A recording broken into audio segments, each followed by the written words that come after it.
nearly 3 million grandparents raising 8 million grandchildren in this country. In North Carolina, nearly 200,000 children live with grandparents. That has a cost in terms of time, money, and health. How can grandparents take control and achieve balance? Here to help us is aging expert Anthony Cirillo. Anthony, how are you doing? This is a great topic today. Doing well.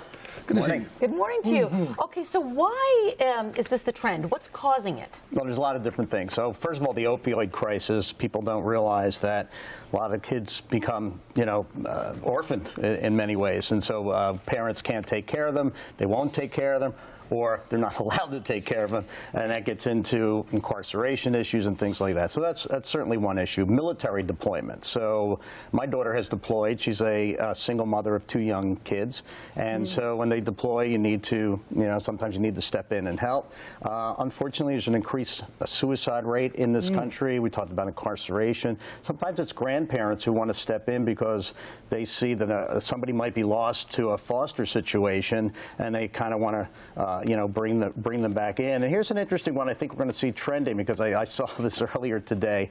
There's going to be a Super Bowl commercial from a car company. It's going to be talking about children who are, homeless.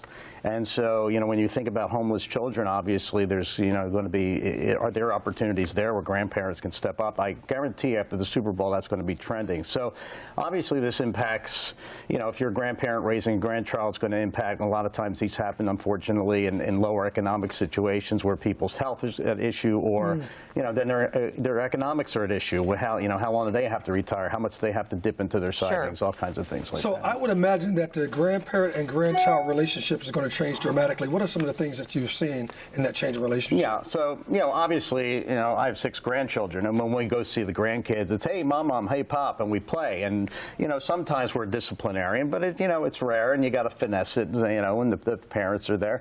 So it's a whole different relationship when now you're with somebody 365, 24/7, where, at some point you're going to have to be disciplinarian. You're raising people to be respected citizens, and so it takes on a, kind of a different dynamic. But, there's also great joy in doing that. Look at all the things you're going to learn by being around these grandkids all the time, and they're going to learn from you. And they say these grandkids actually grow up to be a lot more grateful and respecting of the grandparents who raised them. Oh, well, that's a nice benefit. Absolutely. I would assume that's a nice thing. Yeah.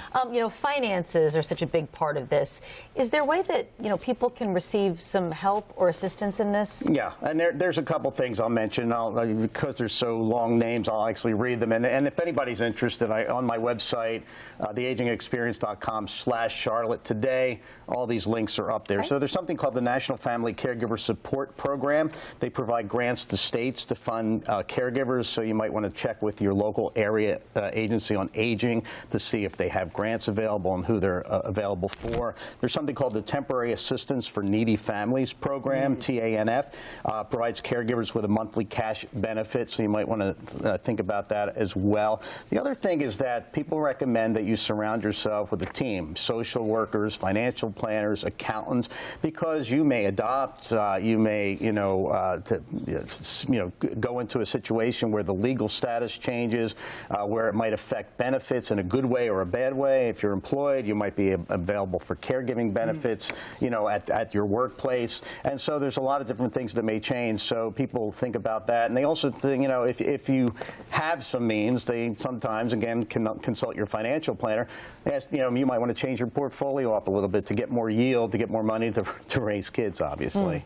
You kind of mentioned a lot of these things. What other things are available, assistance available? Yeah, so there's 2 acts you want to keep kind of on a national level in your mind. They're brand new. One's called the Raise Family Caregivers Act, and the other one's called Supporting Grandparents Raising Grandchildren Act.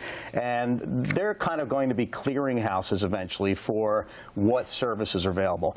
You also want to go to something called grandfamilies.org, grandfamilies.org, and they have state fact sheets on every state and the grants that are available and the other assistance that's available.